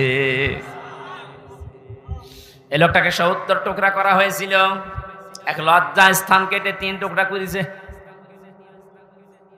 বিভিন্ন জায়গায় ছড়িয়ে ছিটিয়ে দিয়েছে, উহুদের ময়দানে, পাহাড়ি এলাকায়। সাহাবায়ে কেরাম তার লাশ টুকরা টুকরা গুলো এনে যখন এক জায়গায় করলেন, কয়েকটা টুকরা আর পাওয়া যায়নি, এমন দূরে দূরে তারা ফেলে দিয়েছে। নবীজি নিজের চাদরটা দিয়ে হযরতে হামজাকে ঢেকে দিলেন। মাথা থেকে হাঁটু পর্যন্ত ঢেকেছিল হাদিস, এটা পার বেরিয়ে থাকে, ঢাকা যায় না। আল্লাহর নবী মুহাম্মদুর রাসূলুল্লাহ নিজে সাহাবীদেরকে দিয়ে পাহাড়ি এলাকার লতা পাতা দিয়ে তার পাটা ঢেকে দিলেন, কবরে রাখলেন। যেহেতু তার জন্য কাফন দাফনের জন্য ধোয়ানোর কোনো লাশ ধোয়ানোর সিস্টেম নেই, শহীদরা মরে গেলে ধোয়ানো লাগে না, যেভাবে ইন্তেকাল করবে, শাহাদত বরণ করব, ওইভাবেই কবর দেওয়া লাগবে। কারণ কিয়ামতের দিন উনি ওইভাবে আল্লাহর সামনে উঠে দাঁড়াবে। আপনি যদি দেখবেন আবু সাঈদ কিয়ামতে যখন উঠবে, 4টা গুলি লেগেছে যেখানে যেখানে, ওইটা নিয়ে দাঁড়াবে ঠিক ওইভাবে। আল্লাহ জিজ্ঞাসা করবে, আবু সাঈদ তোমার শরীরে এতগুলো গুলি, রক্তের দাগ কেন? বলবে, আমি জালেমদেরকে হটানোর জন্য, মানুষের অধিকার প্রতিষ্ঠার জন্য চেষ্টা চালিয়েছিলাম।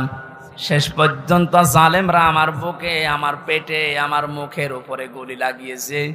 যে সমস্ত জায়গায় গুলি লেগেছে, ওই জায়গাগুলো একেবারে জিন্দা নিয়ে তোমার সামনে আমি হাজির হয়ে গেছি। হযরতে হামজাকে আল্লাহর নবী কবরে রাখলেন। ডাক দিয়ে বলেন হামজাকে, রব্বুল আলামিন, এই যে আমার চাচাকে আমি কবরে রাখলাম, এখন পর্যন্ত আমার চাচার উপরে আমি রাজি আছি, খুশি আছি। মাবুদ, আমি তোমার গোলাম হয়ে বলছি, তোমার রাসূল হয়ে দাবি করছি, আমার চাচা হামজার উপরে তুমি রাজি হয়ে যাও। নবীজি বলেন, যদি আমি রাজি হয়ে গেছি, আল্লাহ তুমি রাজি হয়ে যাও, আল্লাহ দেরি করবে? দেরি যে করে নাই, আয়াত তার প্রমাণ তাফসিরে পেয়েছি আমি। ওনাকে কবর দেওয়ার 30 বছর পর কবরটা ভেঙে গিয়েছিল। মদিনা একটা ঢল হওয়ার কারণে দেখে রক্ত ভেসে আসতেছে পানির ভেতরে। ওই সময় হযরতে হামজার সাথে যারা ছোট বয়সে যুদ্ধ করেছিল, তারা এখন মুরব্বী হয়ে গেছে। রক্ত অনুসন্ধান করতে করতে গিয়ে দেখে 30 বছর আগে মুহাম্মদুর রাসূলুল্লাহর চাচা হযরতে হামজাকে ওরা যেখানে যেখানে আঘাত করেছিল তরবারি দিয়ে, ওই জায়গাগুলো দিয়ে ফিনকি দিয়ে রক্ত বের হচ্ছে। বাংলার মুসলমানেরা ভালোভাবে মিলান, আল্লাহ যে আহয়াউন দিয়ে শেষ করেননি, ইনদা রাব্বিহিম ইরযাকুন, তারা তো জীবিত এবং খাবার খায়। উনি যে খাবার খেয়েছে তার প্রমাণ 30 বছরের তাজা রক্ত। কথা বলেন না কেন? এই জন্য কোনোদিন এই ধারণা করবেন না যে যারা শহীদ হয়ে গেল এরা মরে গেছে, বলবেন তো নাই, ধারণাও করা যাবে না। এই শহীদদের আত্মার মাগফিরাত আল্লাহ ওদেরকে এমনিতেই মাফ করে দিয়েছে। কারণ কি? ওয়ালিয়াকুলামাল্লাহুল্লাযীনা আমানু ওয়া ইয়াত্তাখিযা মিনকুম শুহাদা আল্লাহু লা ইউহিব্বুজ জালিমিন। রব্বুল আলামিন বলেন, কিছু মানুষকে আমি সাধারণভাবে মরণ দিতে চাই না। যার ঈমান এবং যার অ্যাক্টিভিটিস, কাজকর্ম আমার কাছে পছন্দ হয়, ওই মানুষটাকে আমি আল্লাহ শাহাদতের মরণ দিয়ে ধন্য করে দেই। আর জেনে রাখো আয়াতের শেষের কথা, আল্লাহু লা ইউহিব্বুজ জালিমিন, কোন জালেমকে আমি ভালোবাসছি না, বাসবো না। এটা মোজারে বর্তমান ভবিষ্যৎ, প্রেজেন্ট ফিউচার। এজন্য জালেম যারা, তাদের কপাল বড় খারাপ। আপনার দুনিয়াও শেষ, আখিরাত তো শেষই। আমি দোয়া করলেও হবে না জালেমদের জন্য, কারণ আল্লাহু লা ইয়াহদিল কওমাজ জালিমিন, জালেমদেরকে আল্লাহ হেদায়েত দিচ্ছে না, দেবে না। আমরা আর যাই করে যেন জালেম হয়ে না যায়। এই শব্দটা যেহেতু খুব গুরুত্বপূর্ণ, জালেম। আজ অনেক জালেম বিদায় নেওয়ার পরে এখন অনেকে নব্য জালেম হওয়ার জন্য চেষ্টা চালাচ্ছে। গতকালকে চুয়াডাঙ্গার একটা খবর শুনলাম, আমি কোরআনের আয়াতের সাথে মিলিয়ে আশ্চর্য হয়ে গেছি। জালেম বিদায় নিল, এ জালেম আসলো কোত্থেকে? সূরা বাকারার 114 নম্বর আয়াতটা, এই এদিকে তাকান, ওমান আযলামু মিম্মান মানাআ মাসাজিদাল্লাহি আইয়ুযকারা ফীহা ইসমুহু ওয়া সাআ ফী খারাবিহা ইলা আখির আয়াত। ওরা কোরআনে কারীম থেকে দার্স দিচ্ছিল, এক জালেম এসে বলছে এটা বন্ধ করো, এটা মসজিদের ভেতরে রাজনীতি চলবে না। আমি মিলিয়ে দেখলাম কোরআনে কারীমের আয়াত আল্লাহ মনে হয় ওর নাম দিয়েই নাযিল করেছে। আমান আযলাম, আল্লাহ বলেন বড় জালেম দেখতে চাও? আমি আল্লাহর দৃষ্টিতে সবচাইতে বড় জালেম ওই লোকটা মিম্মাম মানা মাসাজিদ আল্লাহ, যে লোকটা আল্লাহর মসজিদের ভেতরে নিষেধ করে আইয়ুযকারা ফীহা ইসমুহু, তার নামের জিকির করতে, তার নামের আলোচনা করতে আল্লাহর ঘর মসজিদে যারা নিষেধ করে এরা আল্লাহর দৃষ্টিতে বড় জালেম। আমরা মনে করছি জালেম হয়তো বিদায় হয়ে গেছে, না, এখনো নব্য জালেম তৈরি হচ্ছে। এজন্য জালেম যদি কেউ হয়ে থাকেন, বুঝে হন আর না বুঝে হন, থামেন, আপনার কপালে আগুন লাগবে।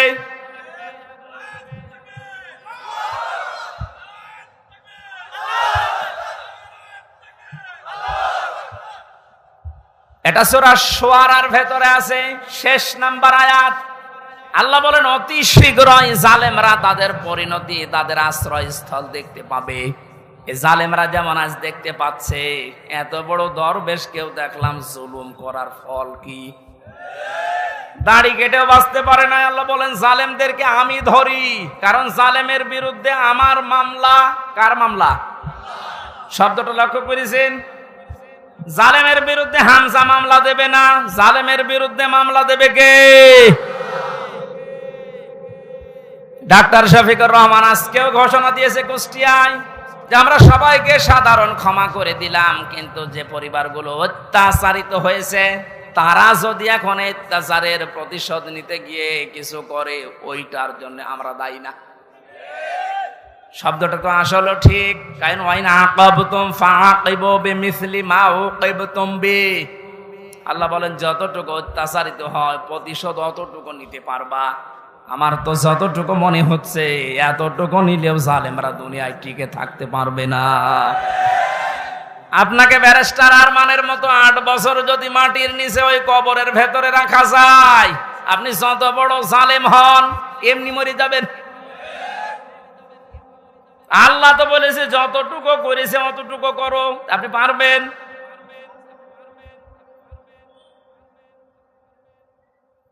আমার উপরও যতটুকু অত্যাচার হয়েছিল, আমি চাই যাদের দ্বারা হয়েছে, যে মানুষগুলোর ইঙ্গিত হয়েছে, আমি ওই মানুষগুলোকে অতটুকু না করে ছাড় দেব না। যে যা বলে বলুক গা, এখন যদি না মাফ করে দেন, না কিসের মাফ? কোনো মাফ নেই আপনার কারণে। আমার ছোট মেয়েটা আমার এখনো পর্যন্ত চেনে না। দোষ করে যদি আপনি শাস্তি দিতেন আমি মেনে নিতাম, কিচ্ছু জানি না আপনি কেন আমার জীবনে এই কাজ দিলেন। আর যেভাবে রেখেছিলেন আমাকে আর মাওলানা মামুনুল হককে, কোন আলেমকে এত কষ্ট আমার বাংলাদেশে আমি আর শুনি নাই। আপনি আমার মতো একটা ছোট মানুষকে 24 ঘন্টা তালাবদ্ধ রেখে মনে হচ্ছে আমি ফাঁসির কন্ডেম ছেলে আছি, কত বড় অপরাধী। অথচ যে মামলাও দিয়েছিলেন, শাস্তি দিলেও 3 মাসের বেশি আপনি রাখতে পারেন না। এটা মূল্য চুরি মামলা। জালেমদেরকে মাফ করে দেওয়া মানে মজলুমের উপরে অবিচার করা। এক কথা বলছেন না কেন? সারা বাংলাদেশের 18 কোটি মানুষকে যদি আয়না ঘরের সাথে যারা জড়িত ছিল, সে যেই কয়জনই হোক, যারাই জড়িত এর সাথে, এদেশের 18 কোটি মানুষ যদি মাফ করে দেয়, ব্যারিস্টার আরমানের বউ মাফ করবে না? আপনি ওই জায়গায় থাকলে আপনারও মনে হয়তো না আমি মাফ করবো না। আপনি যদি প্রথমেই বলে দিতেন যে তাকে আমরা মেরে ফেলেছি, মেয়েটা অন্য জায়গায় বিয়ে করতে পারতো। এক কথা বলছেন না কেন? এমন অবস্থায় রাখলেন তার বউটা বিয়েও করতে পারে না 1টা বছর। যুবতী মেয়ে এভাবে জীবন্ত যৌবন কঠিন বিষয়, আপনি টের পাচ্ছেন না। তাই এটা ঠিক রাখা কত কঠিন বিষয় উনি পার করেছেন। আপনি বলছেন মাফ করে দিন, মাফ করে দিন। মানে আপনার মেয়ে যদি হয়তো এ কথা তো দুনিয়ার বিষয় না। জালেম যারা জুলুম করছেন আজ এবং নব্য জুলুম করার জন্য যারা প্রস্তুতি নিচ্ছেন, আপনি কিন্তু নিজের কপালে আগুন লাগাচ্ছেন। এজন্য আল্লাহর ঘরের ভেতরে যদি আল্লাহর নাম, আল্লাহর কোরআনের কথা কেউ বলতে নিষেধ করে, এটা দুনিয়ায় সব চাইতে বড় জালেম।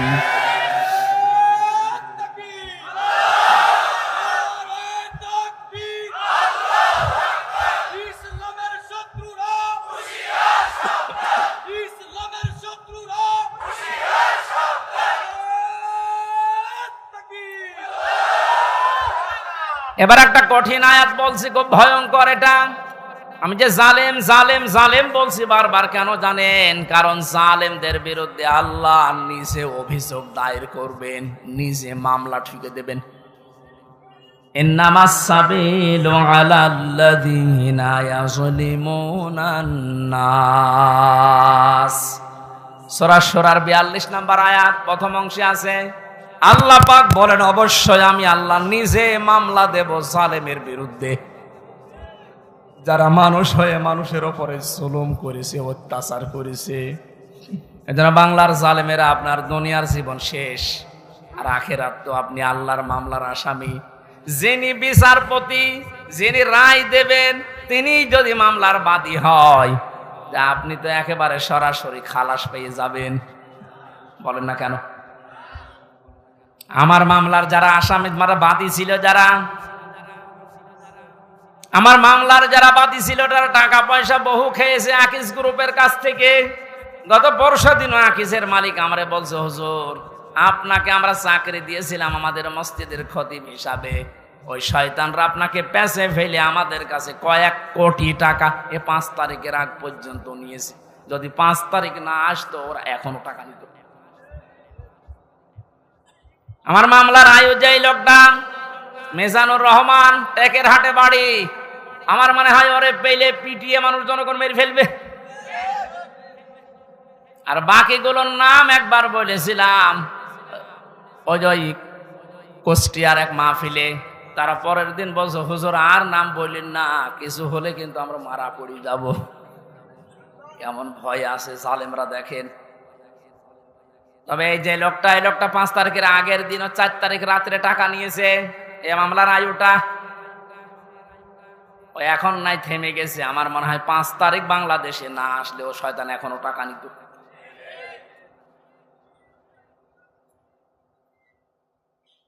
আপনারা তো আল্লাহর মামলার আসামি। আমার মামলা গত বৃহস্পতিবারে সব ঢিসমিস হয়ে গেছে, খারিজ করে দিয়েছে। বিচারপতি দেখে বলছে এটা মামলা হইলো, অথচ ওই বিচারপতি 5 তারিখের আগে বলতো এটা কিছু করা যাবে না। 5 তারিখের পরে এখন এই বৃহস্পতিবারে ও নিজে দেখে বলছে কি বিচার করব, কোনো মাল নেই। অনেক নিজে পড়ে পড়ে দেখছে, বলছে কোনো মাল ম্যাটারেস নেই, কি দেখে বিচার করব, যা সব বাদ। আমাদের সবাইকে খালাস দিয়ে দিয়েছে।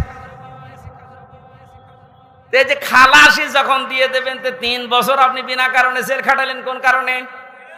খালাস দেওয়া মানে কি? কোনো অপরাধ নেই, কোনো দোষ আমরা পাইনি নাকি? খালাস দেওয়া মানে তো এই, তাহলে দোষ তো আমার নেই, আপনি নিজেই প্রমাণ করে দিলেন। বিনা কারণে যে 3টা বছর নষ্ট করলেন। গতকালকে একজন মুসলমান হয়েছে পরশুদিন। আমার মনে হয় 3টা বছরে যদি আমি বাইরে থাকতাম, এই 20 সালের আগ পর্যন্ত 53 জন মানুষ মুসলমান হয়েছিল কোরআন শোনার পর। বের হয়ে একজন হয়ে গেল। 3 বছর থাকলে আমার মনে হয় এখনো পর্যন্ত 50 জনের উপরে মানুষকে আমি জান্নাতে নিতে পারতাম। আপনি সুযোগ থেকে বঞ্চিত করে দিলেন।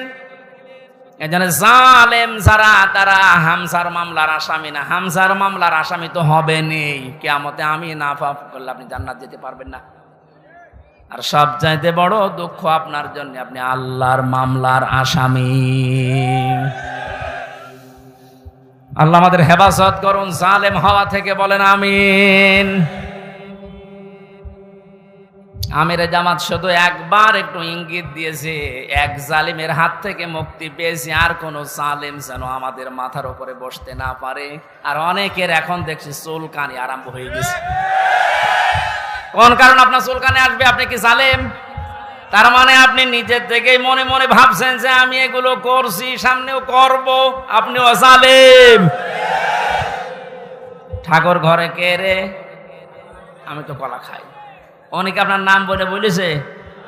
বলেন কোন কারণে নিজের দিকে টেনে নেন?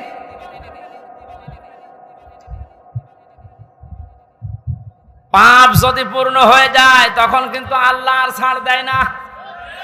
ওয়ালা ইয়াহসাবান্নাল্লাযীনা কাফারু আন্নামা নুমলি লাহুম খায়রুল লিআনফুসিহিম ইন্নামা নুমলি লাহুম লিয়াজদাদু ইসমা ওয়া লাহুম আযাবুম মুহিন।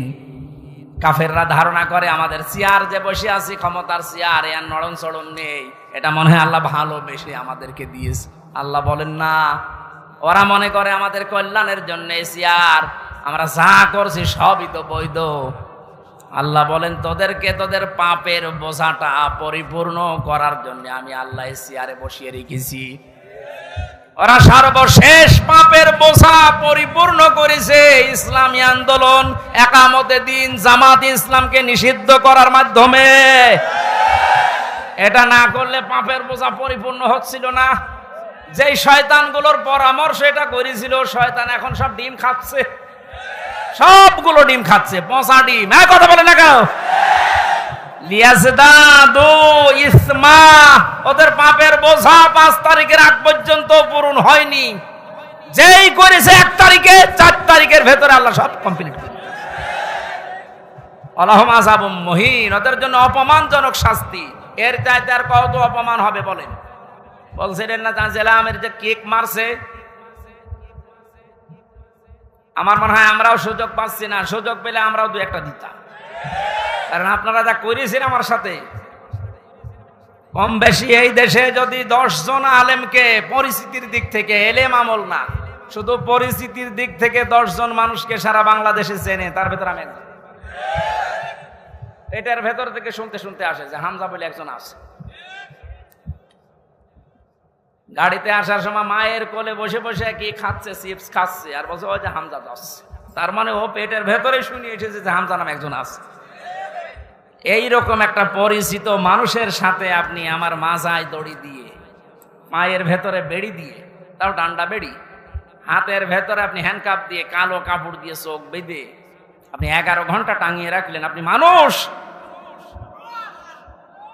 আবার যখন দড়ি দিয়ে টেনে নিয়ে যেত আদালত প্রাঙ্গণে, মনে হতো তো ছাগল টেনে নিয়ে যাচ্ছে। আর ওই কয়েকতলা আছে তো, ওই অন্য জায়গা থেকে একে অন্যের সাথে তাকিয়ে টিপমনি কাটতো, ঠিকই হচ্ছে। এবার আমরাও বলি যে ঠিকই হচ্ছে। ওই আপনি সব বলেন, আপনি সব বলেন।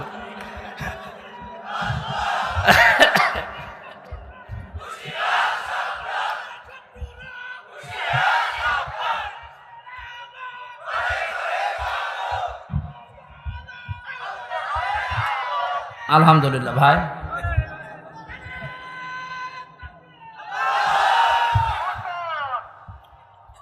আমাদের মুরব্বী, আমাদের মাথার তাজের কথা মতো আপনাদেরকে আমরা মাফ করে দিলাম। কিন্তু আপনারা যা করেছেন, কোরআন হাদিস পড়ে যা বুঝছি, আল্লাহ আপনাদের মাফ করবে না, আল্লাহ নিজে আপনাদের বিরুদ্ধে মামলা দেবে।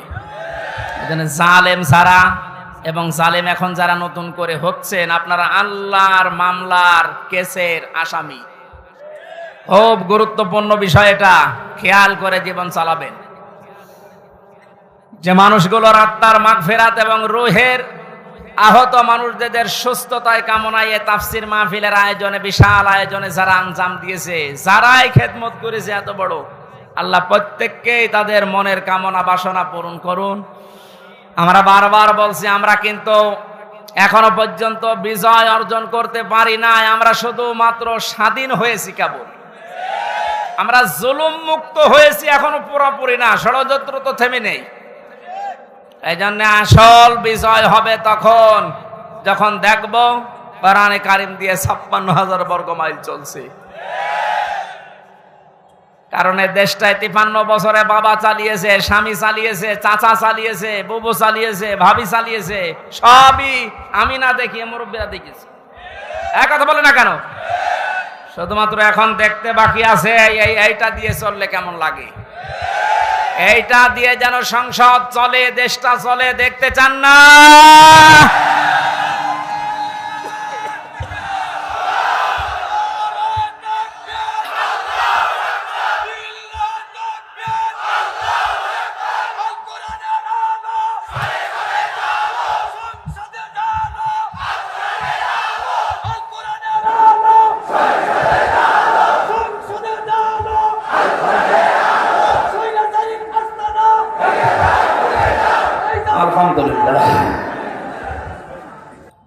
অনেককে এখন এই নতুন একটা পায়তারা আজ 2 দিন থেকে শুনছি আরম্ভ করেছে যে ইসলাম যদি যায়, এরা ভুলভাল আপনাদেরকে বোঝাচ্ছে, যদি ইসলাম যায় মেয়েরা আপনারা কিন্তু আবার ঘরবন্দি হয়ে যাবেন।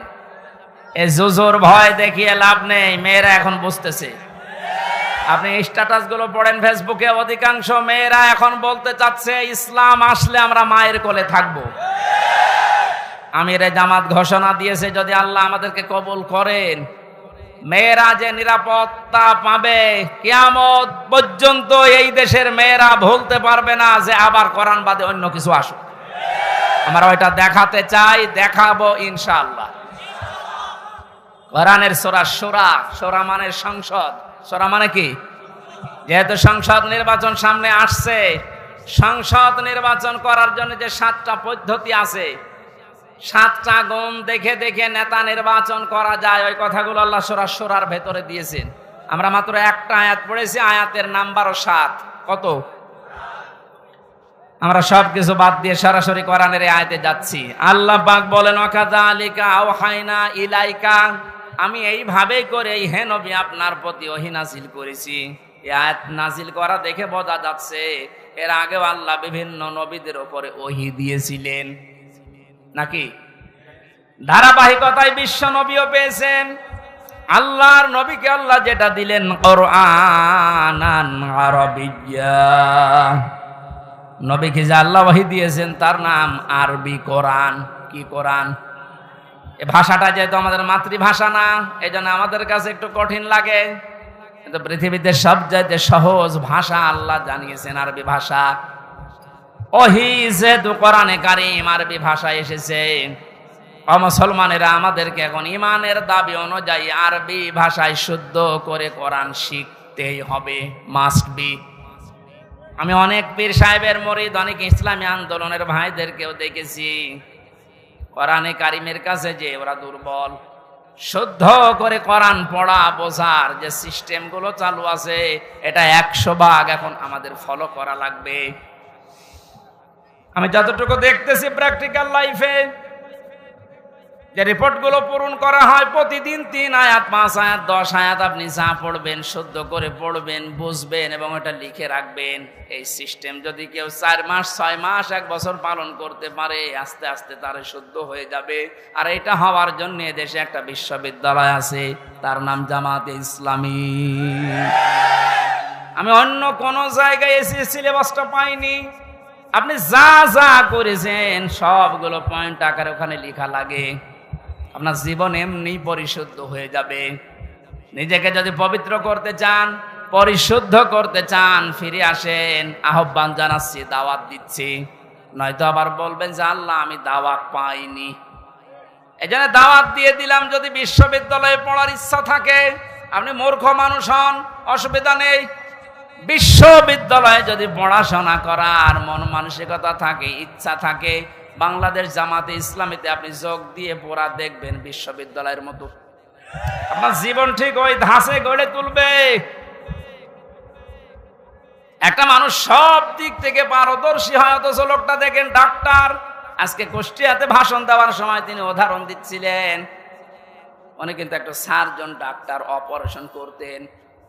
তার মানে ডাক্তারি লাইনে উনি সর্বোচ্চ। কোরআনে কারিমের লাইনে তো আমি নিজে দেখেছি তার জ্ঞানের বহর এবং শুদ্ধ। হাদিসের লাইনে উনি পাণ্ডিত্য অর্জন করেছে অনেক আমাদের মতো হাজারো আলেমের চাইতেও বেশি। ইংরেজিতে বক্তব্য দিচ্ছে, অনেকে আছে ইংরেজি বক্তব্য দূরের কথা, ইংরেজির নাম শুনলে ভয় পায়। কথা বলছে না কেন? চারিদিক থেকে জ্ঞান অর্জন করার জন্য লোকটাকে যে জায়গা থেকে তুলে নিয়ে এসেছিল আল্লাহ, ওখানে যদি এতদিন থাকতেন বড় নাস্তিক হয়ে যেতেন ইনুর মতো। সেখান থেকে আল্লাহ তুলে এনে কত বড় দায়িত্ব দিয়েছে তার মাথার উপরে। এই জন্য এই বিশ্ববিদ্যালয়ে আপনিও ভর্তি হতে পারেন, এখনো সুযোগ সময় আছে। আপনাকে আমরা জান্নাতে নিয়ে যেতে চাই এই বিশ্ববিদ্যালয়ে ভর্তি হওয়ার মাধ্যমে। সাফ কথা বলছি, জীবনে গুনাহগার যদি হয়ে থাকেন, গুনাহ অল্প স্বল্প যাই থাক, যদি একামতের দিন কায়েম করা লাগবে দিন, এই আন্দোলনের সাথে একনিষ্ঠভাবে ইখলাসের সাথে লেগে থাকতে পারেন, আমি কোরআন হাতে নিয়ে গ্যারান্টি দিতে পারি আল্লাহ আপনাকে জাহান্নামে দেবে না। সূরা সফের আয়াত। আবার বলছি, ইসলামী আন্দোলন যদি দুনিয়ায় করেন, একামতের দিন কায়েম করার জন্য ইখলাসের সাথে অ্যাক্টিভিটিস নিয়ে যদি ময়দানে থাকেন, কায়েম হলে ভালো, না হলেও আপনার অসুবিধা নেই, আপনাকে আল্লাহ জাহান্নামে দেবে না। হ্যাঁ, জান্নাতেও দেবে না কয়েকটা কারণে। তার ভেতরে এক নাম্বার, আপনি যদি মা বাবার সাথে বিয়াদবি করে থাকেন জান্নাত পাবেন না। আর এই বিশ্ববিদ্যালয়ে আসলে মা বাবার সাথে বিয়াদবি করার কোনো রাস্তা খোলা নেই। সবগুলো একেবারে ট্রেনিং দিয়ে দিয়ে ওই পর্যায়ে নিয়ে যাওয়া হয়। মানুষের মতো মানুষ হওয়ার জন্য, দেশ প্রেমিক মানুষ হওয়ার জন্য এই দেশে ওপেন বলছি, ইসলামী ছাত্র শিবির ছাড়া কোনো রাস্তা খোলা নেই। আপনি যদি চ্যালেঞ্জ দিতে চান, নিয়ে আসেন অন্য সংগঠনগুলো, আমি একটা শিবিরের ছেলেকে নিয়ে যাব, তামাম দুনিয়া সব নিয়ে আসেন। 100 ভাগ না হলে আমি 99 ভাগ গ্যারান্টি দিতে পারি, ওদের চরিত্র যদি 100 ভাগের 10 ভাগ ঠিক হয়, এর চরিত্র 100 ভাগের 70 ভাগ ঠিক থাকবে। আল্লাহ রাব্বুল আলামিন কোরআনে কারীমকে যেহেতু ওহী হিসাবে আরবি ভাষায় দিয়েছেন, এখানে শুনলাম একটা মাদ্রাসা আছে, আমি যে বাড়িতে ছিলাম তিনি বলছিলেন আপনাদের একটা সুযোগ আছে আল্লাহর এই ওহীকে শিক্ষা করার জন্য, এরকম মাদ্রাসায় আপনি ভর্তি হয়ে যান যে বয়সে থাকেন। কোরআন শুদ্ধ করা ছাড়া, কোরআন পড়া ছাড়া আল্লাহর নিকটবর্তী হওয়া যাবে না। ইমাম মালিক বলেছিলেন, মাবুদ তোমার প্রিয় হওয়া যায় কিভাবে? 100 বার তিনি আল্লাহকে স্বপ্ন দেখে একই কথা বলেছিলেন যে তোমার প্রিয় হওয়া যায় কি করে? আল্লাহ পাক বলেন, ইমাম মালিক কোরআন পড়ো, কোরআন পড়ো। উনি বারবার প্রশ্ন করতেন, আল্লাহ বুঝে পড়বো না বুঝে পড়বো? আল্লাহ পাক বারবার জবাব দিয়েছেন, বুঝে পড়ো না বুঝে পড়ো, শুদ্ধ করে পড়ো, তার তিলের সাথে পড়ো, আমি আল্লাহর প্রিয় পাত্র হয়ে যাবে। এজন্য আমরা যেহেতু মালিকের প্রিয় হতে চাই, এজন্য আমাদের শুদ্ধ করে মাস্ট বিয়েটা পড়া শেখাই লাগবে। আল্লাহ রাব্বুল আলামিন এর পরে বলেন, লিতুনযিরা উম্মাল কুরা ওয়া মান হাওলাহা। হে নবী, এই কোরআন দিয়ে আপনি মক্কার এবং মক্কার আশেপাশে যা আছে, এই আশপাশ বলতে তামাম দুনিয়া বুঝিয়েছেন আল্লাহ। তাফসীর ইবনে কাসিরে লিখেছে, ওমান হাওলাহা মানে সমগ্র পৃথিবী। সুতরাং এখন নবী নেই, উনি থাকলে এই কাজটা করতেন। সৌদি আরব থেকে বাংলাদেশে এসে আপনাদেরকে সতর্ক করতেন। এই সতর্ক বাণী পড়া কোরআন শরীফে আছে 500টা। কয়টা? সবচাইতে বেশি যেই বিষয়টা দিয়ে মানুষ সতর্ক হতে পারে তার নাম কিয়ামত। কারণ এইটার জবাবদিহিতা যতদিন পর্যন্ত আপনি উপলব্ধি করতে না পাবেন যে কিয়ামত হবে, আল্লাহ বলেন, তুনজিরা ইয়াউমাল জামিউ লা রাইবা ফি, ওই দিন সম্পর্কে সতর্ক করো যেদিন সম্পর্কে কোনো সন্দেহ নেই, সন্দেহের অবকাশ পর্যন্ত নেই।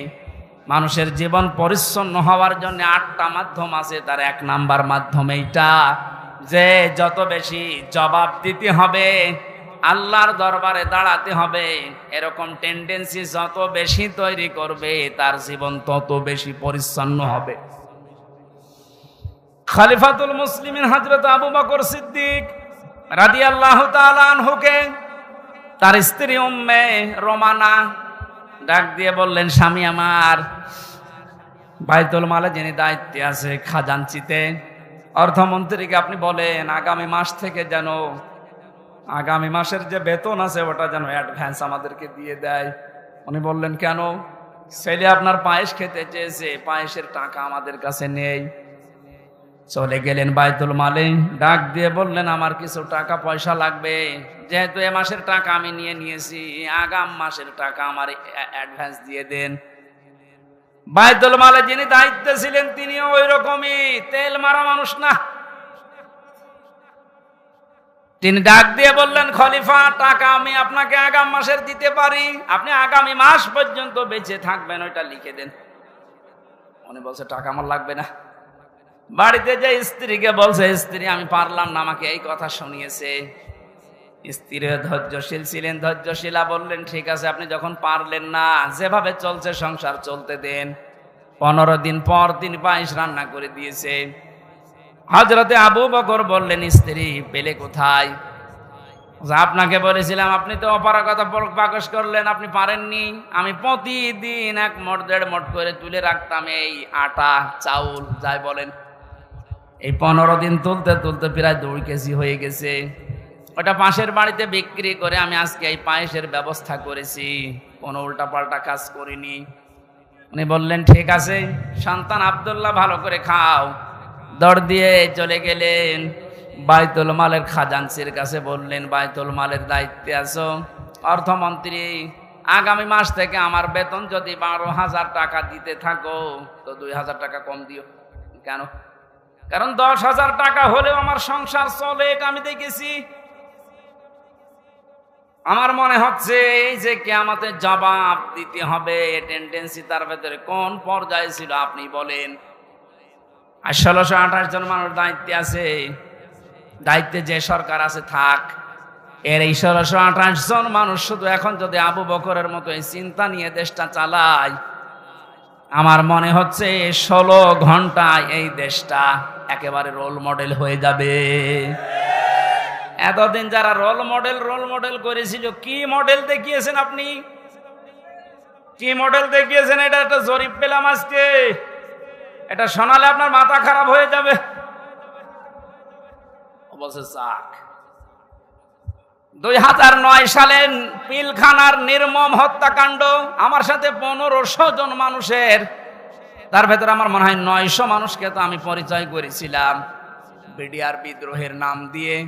এই 14-15 বছর বেকার তারা জেল খাটতেছে, কিচ্ছু জানে না, এমনও মানুষ আছে। পঞ্চগড়ে এক মুরব্বীর সাথে পরিচয় ছিল, বলছে আমি রিটায়ার্ড করবার 1 মাস পরে, অথচ 15 বছর 14 বছর আমি জেলে আছি।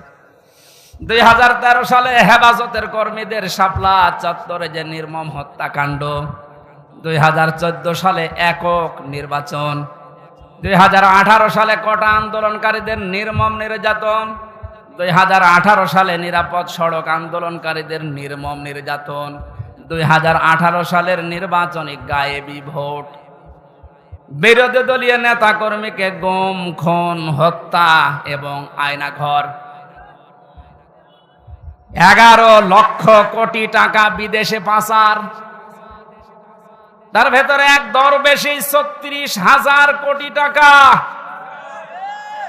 এটা 11 লক্ষ কোটি। দলীয় প্রয়োজনে পুলিশকে ব্যবহার,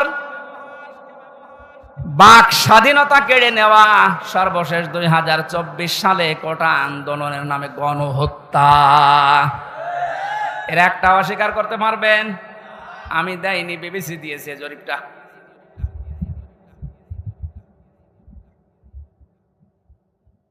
এই জন্য তো বলছি 1628 জন মানুষ যদি এই বাংলাদেশে এখন হযরতে আবু বকরের এই মন নিয়ে দেশটা চালাতে পারে, আন্দাজে উল্টাপাল্টা টার্গেট দেওয়া লাগবে না। কি রোল মডেল বানিয়েছিলেন, এই যে জরিপ এখন সামনে আসতেছে। কত বড় দুর্নীতিগ্রস্ত একটা রাষ্ট্র হয়ে গেলে বাইতুল মোকাররমের ইমাম পর্যন্ত পালিয়ে যায়। একটা বড় মসজিদের খতিব, সে লোকটাও পালিয়ে গেল, তার মানে কোন জায়গাটা বাকি আছে আপনি বলেন? কোন জায়গা বাকি নেই। একটা মসজিদের খতিব যদি পালিয়ে যায়, আসলটা তো পালিয়েছে, মসজিদের খতিব পালিয়েছে, তার মানে তামাম দুনিয়া দেখেছে যে আপনি কোন পর্যায়ে দুর্নীতিকে নিয়ে গিয়েছিলেন। আর রোল মডেল বানিয়েছেন বাংলাদেশকে। রোল মডেল হবে হযরতে আবু বকরের চিন্তা নিয়ে আসেন।